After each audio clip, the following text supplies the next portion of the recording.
Hello students, learn 24 academy में आपका स्वागत है। देखिए स्टूडेंट, आज है 27 नवंबर। तो 27 नवंबर का करंट अफेयर देखेंगे, जिसमें हम polity, history, environment, economy, science, tech, person and news से रिलेटेड खबरें देखते हैं जो आपके एग्जाम पॉइंट ऑफ व्यू से बहुत ज़्यादा जरूरी है। तो आज ही बिना देरी करे स्टार्ट करते हैं आज का डेली न्यूज़ एनालिसिस। और देखिए स्टूडेंट्स, यहाँ आप देख सकते हैं ये थंबनेल वाले आर्टिकल्स काफ़ी ज़्यादा इंपॉर्टेंट है, तो इनको बिल्कुल भी स्किप ना करें। यहाँ से आपके एग्जाम में क्वेश्चन पूछे जा सकते हैं। अब देखिए स्टूडेंट, जो पहला आर्टिकल है ये रेस्पिरेटरी डिजीज से रिलेटेड है। तो सेंट्रल गवर्नमेंट ने स्टेट गवर्नमेंट को ये डायरेक्शन दी है वो क्लोजली मॉनिटर करे सारे केसेस। ठीक है, जो भी रेस्पिरेटरी डिजीज से रिलेटेड जो भी केस सामने आए तो उनको क्लोजली मॉनिटर किया जाए, ये देखा जाए कि भाई किस प्रकार की बीमारी है, कितना उसका इम्पैक्ट है, उससे कितने लोग इफेक्ट हो रहे हैं। ठीक है, तो अगर मान लीजिए ये सब चीज़ें इसलिए बोला जा रहा है क्योंकि चाइना के अंदर क्या है, इन्फ्लुएंजा वायरस के आउटब्रेक देखे गए हैं। ठीक है, वहाँ पर इसी समय पर जब 2019-20 में कोरोना आया था, ठीक है, तब वहाँ पे वहीं से फैला था, चाइना से फैला था। ठीक है, तो चाइना में क्या है, कोरोना वायरस के डिजीज सबसे वो इम्पैक्ट सबसे ज़्यादा देखा गया था। फिर हम इंडिया बहुत क्लोज पास में है ना, और आसपास की जो कंट्रीज है तो यहाँ पर इसके आउटब्रेक देखे गए थे और हमें फिर बाद में लॉकडाउन लगाना पड़ा था। तो इस बार क्या है, वो लॉकडाउन जैसी सिचुएशन ना बने, हम उसको पहले से ही कर सके। तो इसके लिए सेंट्रल गवर्नमेंट ने स्टेट गवर्नमेंट को डायरेक्शंस दे दी हैं कि आप पहले से ही तैयार रहें। अगर इस तरीके के केसेस अगर ज़्यादा बढ़ते हैं तो हम उसको मॉनिटर करके उसको वहीं ठीक कर सकें। ठीक है, अगर हमें लॉकडाउन भी लगाना हो तो हम उस पर्टिकुलर लोकेशन में लॉकडाउन लगा दें जिससे वो बीमारी आउटब्रेक ना करे पूरे देश के अंदर। ठीक है, सभी लोग उसकी चपेट में ना आए, ट्रांसपोर्टेशन रोका जा सके। ठीक है, तो इसके लिए सरकार पहले से ही मुस्तैद है, तैयार है, तो ये थोड़ा सा ध्यान रख सकते हैं। अब देखिए जो सेकंड खबर है वो LGBT कम्युनिटी से है। तो LGBT कम्युनिटी को देखो, जो हमारी सुप्रीम कोर्ट है तो उसने क्या है, लीगलाइज कर दिया था। LGBT कम्युनिटी के अगर पर्सन्स एक दूसरे से शादी करते हैं, ठीक है, सेम सेक्स मैरिज करते हैं, तो उस सेम सेक्स मैरिज को लीगल स्टेटस प्रोवाइड कर दिया था। उससे पहले क्या था, आर्टिकल 377 है ना हमारे कॉन्स्टिट्यूशन का, ये अलाउड नहीं करता था सेम सेक्स मैरिज को। ठीक है, तो इसको पूरी तरीके से सुप्रीम कोर्ट ने खत्म कर दिया और आर्टिकल 21 का हवाला देते हुए कहा कि right to life and personal liberty ये अलाउ करता है कि एक पर्सन अपने जीवन में क्या चाहता है, उसकी पर्सनल लिबर्टी है, आज़ादी है, वो अपने डिसीजन खुद ले सकता है। ठीक है, तो सेम सेक्स मैरिज भी कर सकता है। तो अभी देख सकते हैं ये दोनों बंदे हैं, इन दोनों ने आपस में शादी करी हुई है। ठीक है, ऐसा मतलब ऐसा दिख रहा है तो करी होगी। ठीक है, तो यहाँ पर क्या है, LGBT कम्युनिटी आपस में जो मैरिज स्टेटस दिया गया, लीगल स्टेटस दिया गया है उनकी शादी को, तो उसी के लिए इन्होंने एक प्राइड परेड करी। ठीक है, गौरवान्वित परेड मतलब करी कि आपस में मिलकर कि भाई सेलिब्रेट करें। तो इसके लिए इसका नाम दिया गया दिल्ली क्वीयर प्राइड 2023। तो आपसे पूछा जा सकता है दिल्ली क्वीयर गौरवोत्सव 2023 है क्या, है ना। तो ये क्या है, LGBT कम्युनिटी ने सेलिब्रेट किया है, हर साल सेलिब्रेट करते हैं, तो इस बार भी सेलिब्रेट किया। तो ये थोड़ा सा ध्यान रख सकते हैं। LGBT का मतलब है लेस्बियंस, गे, बाइसेक्सुअल, ट्रांसजेंडर और क्वीर का, चलो आप बताइए, क्वीर तो मैं नहीं बोलते, चलो ठीक है, के क्यू से क्वीर। ठीक है, तो ये थोड़ा सा ध्यान रखते हैं। आज ये नेक्स्ट चलते हैं। अब देखिए नेक्स्ट खबर है बाइनेंस से रिलेटेड। तो यूएस गवर्नमेंट ने क्या है, बाइनेंस के ऊपर सेंक्शंस लगा दिए हैं। ठीक है, बहुत ज़्यादा चार्जेस लगा दिए, फाइन लगाया। क्यों लगाया है, क्योंकि ये जो बाइनेंस है इसने क्या करा, यूएस गवर्नमेंट को बताया नहीं कि भाई इस तरीके से एक तो क्या है रशिया और ईरान, इन्होंने क्या है millions of dollar crypto currency के ट्रांजेक्शन्स किए हैं। ठीक है, मिलियंस ऑफ डॉलर के क्रिप्टो करेंसी में ट्रांजेक्शन्स किए हैं। तो ये क्या है, बाइनेंस के थ्रू किए हैं, बाइनेंस का प्लेटफॉर्म किया इस्तेमाल किया। बाइनेंस क्या है, एक सोशल मीडिया ऐप है। ठीक है, सोशल मीडिया ऐप है जो क्या करती है, जो अलाउ करती है क्रिप्टो के अंदर ट्रेड करने के लिए। अगर आप जैसे मान लीजिए ट्रेड करना चाहते हैं, क्रिप्टो करेंसी खरीदना चाहते हैं, बेचना चाहते हैं, तो आपको क्या है, किसी प्लेटफॉर्म पे पहले अपनी आईडी बनानी पड़ेगी, वहाँ रजिस्टर करना पड़ेगा। ठीक है, लीगल भी हैं और इलीगल साइट्स भी हैं, वहाँ से आप क्रिप्टो करेंसी खरीद सकते हैं। इलीगल जो साइट्स हैं वहाँ पर कोई गारंटी नहीं है, आपका पैसा डूब सकता है। जो लीगल है, जैसे बाइनेंस क्या है, लीगलाइज्ड है, तो यहाँ पर आप अगर पैसा एक्सचेंज करते हैं तो आपको उसके बदले में क्रिप्टो करेंसीज अलॉट कर दी जाती है। तो अब ये क्या है, बाइनेंस प्लेटफॉर्म का इस्तेमाल करके Russian based dark net market hydra है, उसने क्या करा, लार्ज स्केल पर मिलियंस ऑफ डॉलर के क्रिप्टो करेंसी के ट्रांजेक्शन्स किए। तो ये जो बाइनेंस है इसने यूएस गवर्नमेंट को बताया नहीं कि इस तरीके से ट्रांजेक्शन्स हो रहे हैं और इनको छुपा लिया। ठीक है, और ये जो सिएटल बेस्ड, ये जो बंदा आप देख रहे हैं, ये सिएटल बेस्ड क्या है, CEO है बाइनेंस का। ठीक है, इसका नाम है चेंगपे झाओ। तो ये थोड़ा सा ध्यान रखना है। इसके ऊपर भी यूएसए ने $50 मिलियन का फाइन लगाया है, साथ साथ बाइनेंस के ऊपर लगाया है $4.3 बिलियन का फाइन लगाया है। ठीक है, तो ये थोड़ा सा ध्यान रख सकते हैं, काफ़ी ज़्यादा इंपॉर्टेंट हो जाता है, क्योंकि अगर इस तरीके से ट्रांजेक्शन्स हुए हैं, है ना, ईरान ने, रशिया ने ट्रांजेक्शन्स किए हैं, तो इस पैसे का इस्तेमाल टेरर फंडिंग में हो सकता है, एक दूसरे देश को हथियार बेचने में हो सकता है। तो यूएस को पता होना चाहिए, देखो हर देश को पता होना चाहिए, पता तो क्या होना चाहिए कि सब देश अपनी क्या है प्राइवेसी रखना चाहते हैं, परंतु कोई देश अगर इस तरीके के लार्ज अमाउंट के ट्रांजैक्शन कर रहा है तो उन्होंने कुछ ना कुछ इलीगल ऐसा खरीदा है जिससे दुनिया भर संकट में आ सकते हैं, है ना, दुनिया भर की जो शांति है वो अशांति में कन्वर्ट हो सकती है। तो ये थोड़ा सा ध्यान रखें, क्योंकि अभी क्या है, इजराइल और हमास के बीच में वॉर भी चल रहा है। ठीक है, यूएसए इजराइल को सपोर्ट करता है, तो रशिया किसको सपोर्ट करेगा, रशिया ईरान सपोर्ट करेंगे फिलिस्तीन को, तो ये थोड़ा सा वो हो सकता है। ठीक है, तो यहाँ पर क्या है, वॉर लंबे समय तक ना चले, इसके लिए भी ये चीज़ें पता होनी चाहिए। अब देखिए जो नेक्स्ट खबर है इंडिया के मिल्क प्रोडक्शन से। जो इंडिया का मिल्क प्रोडक्शन है 2022-23 के पीरियड में 230 मिलियन टन हो गया है, और ये बहुत इंपॉर्टेंट है, क्योंकि आप जानते हैं कि मिल्क के प्रोडक्शन के लिए वर्गीस कुरियन, ठीक है, 1970 के अंदर ऑपरेशन फ्लड चलाया था इन्होंने। कब चलाया था? 1970 में, 1970s में ऑपरेशन फ्लड चलाया था, जिसका मेजर टारगेट था कि इंडिया को सेल्फ सफिशिएंट बनाना है मिल्क के प्रोडक्शन में। ठीक है, किसने चलाया था? वर्गीस कुरियन ने। ठीक है, थोड़ा सा ध्यान रख सकते हैं।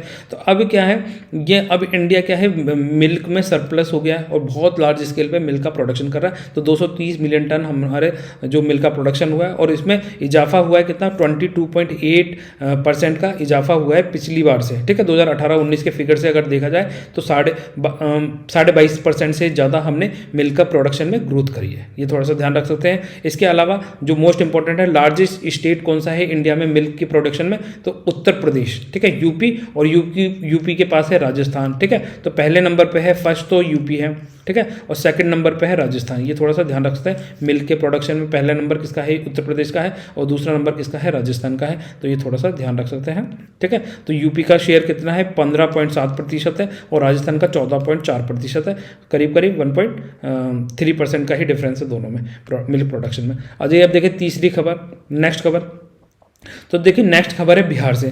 तो बिहार क्या डिमांड कर रहा है, बिहार डिमांड कर रहा है स्पेशल कैटेगरी स्टेटस की। ठीक है, बिहार बोल रहा है कि बिहार को भाई स्पेशल कैटेगरी स्टेटस मिलना चाहिए। क्यों मिलना चाहिए? तो बिहार ने ये बताया कि भाई हमारे यहाँ पर सबसे बहुत ज़्यादा लार्ज स्केल पे पॉपुलेशन है, लार्ज स्केल पे यहाँ पर अनएम्प्लॉयमेंट है, यहाँ पर क्या है, ऊपर से नदियाँ आती हैं, ठीक है, उनसे बाढ़ आती है। नॉर्दर्न बिहार जो है ये पूरा बाढ़ की चपेट में रहता है, और जो सदर्न बिहार है यहाँ पर क्या है, ड्रॉट की कंडीशन, सूखे की कंडीशन बनी रहती है, यहाँ पे अनएम्प्लॉयमेंट रेट बहुत ज़्यादा है। तो ऐसे कुछ कंडीशंस गिराई हैं, और उसके बेसिस पे बिहार ने क्या मांगा है, स्पेशल कैटेगरी स्टेटस मांगा है। ठीक है, तो यहाँ पर क्या है, तो बिहार को स्पेशल कैटेगरी स्टेटस देने से मना भी कर दिया गया है। क्यों कर दिया गया मना? ये इस कारण से किया गया है कि बिहार की सारी कंडीशंस ठीक हैं, ठीक है, पर स्पेशल कैटेगरी स्टेटस कब दिया जाता है? जब देखा जाता है कि भाई जो भी कोई स्टेट है या तो वो हिली टेरेन हो। अब आप ये देखिए, ये वाले स्टेट्स जो हैं नॉर्थ ईस्टर्न स्टेट, इनको स्पेशल कैटेगरी स्टेटस दिया गया है, या फिर ये जम्मू एंड कश्मीर, हिमाचल प्रदेश, उत्तराखंड, यहाँ पर स्पेशल स्टेटस दिया गया था। ठीक है, तो सबसे पहले स्पेशल स्टेट कौन से स्टेट को दिया गया था? सबसे पहले स्टेट वो स्पेशल स्टेटस का दर्जा जम्मू एंड कश्मीर को दिया गया था, यहाँ से असम को दिया गया था, और यहाँ नागालैंड, ये 3 स्टेट्स को 1967 के अंदर, है ना, स्पेशल कैटेगरी का स्टेटस दिया गया था। 67 ही है, 67 ही होगा। ठीक है, 1969 है, सॉरी। ठीक है, 1969 के अंदर इनको स्पेशल कैटेगरी का स्टेटस दिया गया था। ये थोड़ा सा ध्यान रख सकते हैं। ठीक है, तो ये 3 स्टेट्स हो गए। अब ये क्या था, जम्मू एंड कश्मीर। ठीक है, वर्ष 2019, ठीक है, 2019 में क्या गया था, 5 अगस्त 2019 को जम्मू एंड कश्मीर को यूटी बना दिया गया, यूनियन टेरिटरी बना दिया गया, और इसको 2 भाग में बांट दिया गया। ये बना दिया गया JNK, ठीक है, और इधर जो ऊपर वाला भाग है वो हो गया लद्दाख। ठीक है, और जब ये यूएटी बना तो इसके साथ ही ये आर्टिकल 370 खत्म हो गया, और 370 के खत्म होने से, ठीक है, तो यहाँ पर जो इसको स्पेशल कैटेगरी का स्टेटस दे रखा था वो भी खत्म हो गया। तो जम्मू एंड कश्मीर क्या है, नॉन स्पेशल कैटेगरी स्टेट है, और ये क्या है, अब यूनियन टेरिटरी है। ठीक है, तो थोड़ा सा ये ध्यान रख सकते हैं। आ जाइए, अब देखिए बिहार ने डिमांड करी, बिहार को क्या कहते हुए मना कर दिया कि भाई बिहार एक तो क्या है, हिली टेरेन नहीं है, यहाँ पे हिल्स नहीं है, ठीक है। सबसे इंपॉर्टेंट क्या है, किसी भी स्टेट को अगर स्पेशल कैटेगरी का स्टेटस देना है तो वहाँ पर क्या है, हिली टेरेन होना चाहिए, पहाड़ होने चाहिए, बॉर्डर स्टेट होना चाहिए, दूसरे देश के साथ में बॉर्डर लगता होता है ना, जोग्राफिकल डिफिकल्ट एरिया होना चाहिए। तो अगर ये दो कंडीशंस को फुलफिल करता है कोई स्टेट, तब उसको स्पेशल कैटेगरी का स्टेटस दिया जा सकता है। तो ये थोड़ा सा ध्यान रख सकते हैं, ठीक है।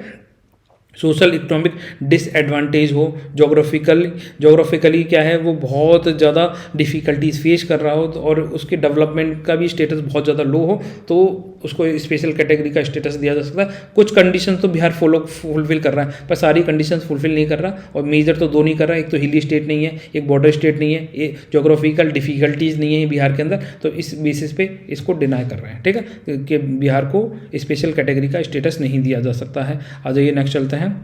अब देखिए नेक्स्ट खबर है प्रेसिडेंट मुर्मू।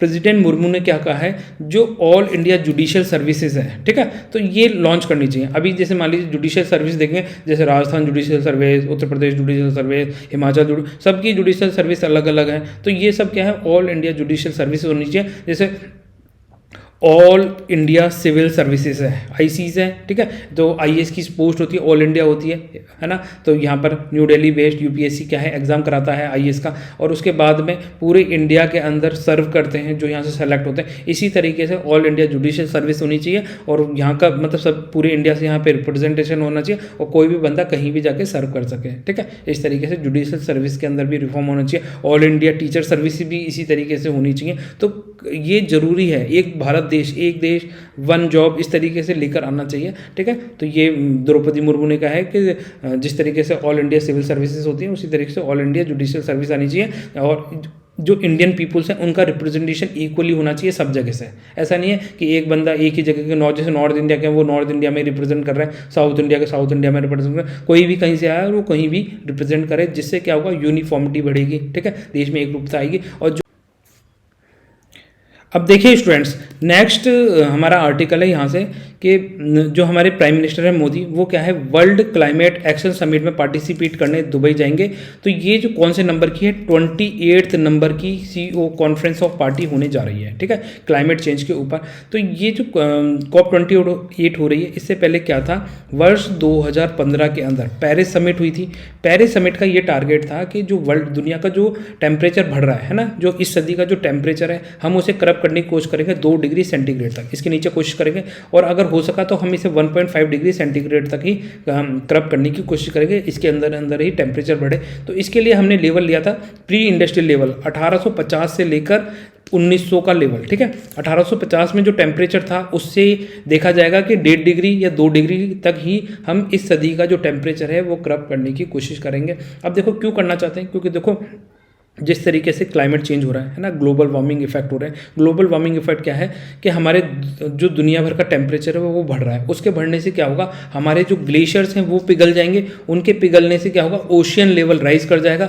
ओशियन लेवल के राइज करने से जो हमारे कॉन्टिनेंट्स हैं, ठीक है, जो निचले देश हैं, जो समुद्र तल के बराबर के देश हैं, वो सबमर्ज कर जाएंगे, डूब जाएंगे। उसके वजह से हमारा जो इकोसिस्टम है वो कोलैप्स कर जाएगा पूरा का पूरा, ठीक है। और यहाँ पर क्या है, अनइवन कंडीशन बन जाएगी, और जो लोगों के माइग्रेशन करने से क्या होगा, बहुत ज़्यादा डिफ़िकल्टीज क्रिएट हो जाएंगी, खाने पीने की कमी हो जाएगी। तो इसलिए क्या है, हमें जो क्लाइमेट चेंज हो रहा है उसको रोकना पड़ेगा, ठीक है। तो ये टारगेट रखे गए पेरिस समिट में कि हम इस सदी के अंत से पहले, जो ये सदी खत्म होगी 100 साल, ठीक है, तो इससे पहले हम इसका टेम्परेचर 2 डिग्री सेंटीग्रेड के अंदर रखने की कोशिश करेंगे कि जो टेम्परेचर बढ़े, जो जैसे प्री इंडस्ट्रियल पीरियड में 10 डिग्री टेम्परेचर था, तो हम इसे कोशिश करेंगे कि ये सदी खत्म हो तो ये 12 डिग्री सेंटीग्रेड से ज़्यादा ना बढ़े। एक एग्जाम्पल दे रहा हूँ, ठीक है।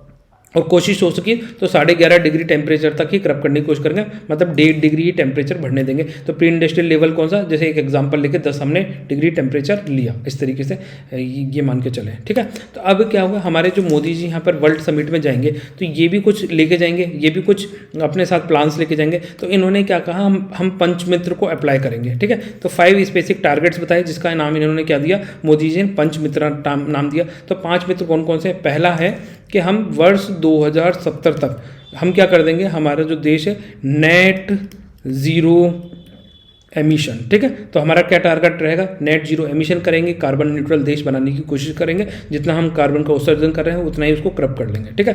पहला पॉइंट इन्होंने ये दिया। दूसरे पॉइंट की बात करते हैं कि हम 500 गीगावाट 500 गीगावाट GW, ठीक है, 500 गीगावाट एनर्जी का प्रोडक्शन नॉन फॉसिल फ्यूल से करेंगे, है ना। तो रिन्यूएबल सोर्स ऑफ एनर्जी से हम क्या करेंगे, 500 गीगावाट तक का एनर्जी का प्रोडक्शन करेंगे। इसके अलावा फिर इन्होंने कहा कि हम कार्बन कटिंग करेंगे, है ना, कटिंग द कार्बन एमिशन, जो हमारा कार्बन का एमिशन हो रहा है उसको क्रब करेंगे, रोकेंगे, ठीक है, बिलियंस ऑफ टन से, नहीं बताया कितने टन से, पर बिलियंस ऑफ टन से हम कम करने की कोशिश करेंगे। इसके अलावा फोर्थ पॉइंट इन्होंने दिया, रिड्यूसिंग द कार्बन इंटेंसिटी। जो कार्बन इंटेंसिटी है, जैसे एक होता है कि जैसे मान लीजिए अपन ने प्लास्टिक जलाई तो इससे कार्बन मान लीजिए 100 ग्राम फैल रहा है, और एक अपन ने कागज़ जलाया इससे कार्बन 1 ग्राम फैल रहा है, ठीक है। तो अपनी जो इंटेंसिटी है, ये जैसे मतलब सेम पेपर जलाने पर यहाँ पे 10 ग्राम कार्बन फैलता है और सेम कागज़ जलाने पर यहाँ पे 1 ग्राम कार्बन फैलता है, तो जो इसकी इंटेंसिटी है इसको कम करने की कोशिश करेंगे, ठीक है।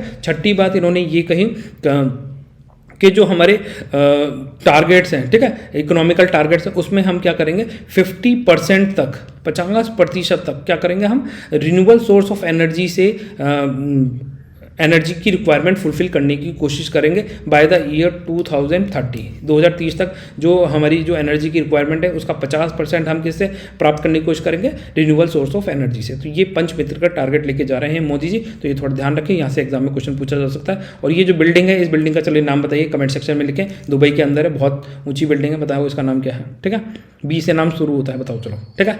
अब देखिए नेक्स्ट खबर है मेटा से। तो मेटा के जो स्पोक्स पर्सन है तो उनको क्या है, रशिया ने वांटेड लिस्ट में रख दिया है, तो ये थोड़ा सा ध्यान रख सकते हैं। इनका नाम है एंडी स्टोन, ठीक है, इन पे चार्जेस लगा दिए गए, तो उसकी वजह से ये रशिया ने क्या करा, मेटा का जो प्लेटफॉर्म वो है स्पोक्स पर्सन उसको वांटेड लिस्ट में रखा है, तो ये थोड़ा सा ध्यान रख सकते हैं, एग्जाम में पूछा जा सकता है। इन्होंने कहा है कि ये क्या है, एक्सट्रीमिस्ट लोगों को सपोर्ट करते हैं, है ना, उनको ज़्यादा प्रमोट करते हैं, सोशल मीडिया प्लेटफॉर्म का गलत इस्तेमाल कर रहे हैं, तो इसीलिए क्या है इन्होंने इनको मेटा लिस्ट में रख दिया है, थोड़ा सा ध्यान रखें। इसके अलावा ये नेक्स्ट खबर है हमारे इंडिया से। तो इंडिया में क्या है, जो खेलो इंडिया पैरा गेम्स होने जा रहे हैं 2023 में, तो उसका जो मस्कट है उज्ज्वला, ठीक है, तो वो रिवील कर दिया है, तो ये थोड़ा सा ध्यान रख सकते हैं। ये उज्ज्वला क्या है, एक स्पोरो है, एक चिड़िया है, ठीक है, थोड़ा सा ध्यान रखें, यहाँ से क्वेश्चन पूछा जा सकता है, ठीक है। तो खेलो इंडिया पैरा गेम्स 2023 के मस्कट का नाम क्या है, उज्ज्वला स्पोरो, ठीक है, ये थोड़ा सा ध्यान रख सकते हैं, यहाँ से क्वेश्चन पूछ सकते हैं। और यहाँ पे ये हमारे पैरा एथलीट्स हैं, इनका नाम है प्रमोद भगत, भवीना पटेल, अवनी लेखरा, ठीक है, कई बार पूछे जाते हैं, सुनील अंटिल, रानी रामपाल, योगेश्वर दत्त, सरिता मोर, अखिल कुमार, ठीक है, तो यहाँ पे ये खड़े हुए हैं, ये थोड़ा सा ध्यान रख सकते हैं।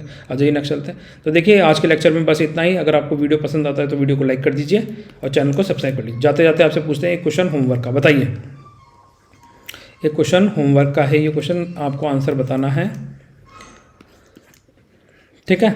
तो आपको जो हमारे स्टेट रीऑर्गेनाइजेशन कमेटी बनाई गई थी, ठीक है, तो उसके चेयरमैन का नाम लिखना है, ठीक है, और उसके साथ में इनके साथ में 2 मेंबर्स थे।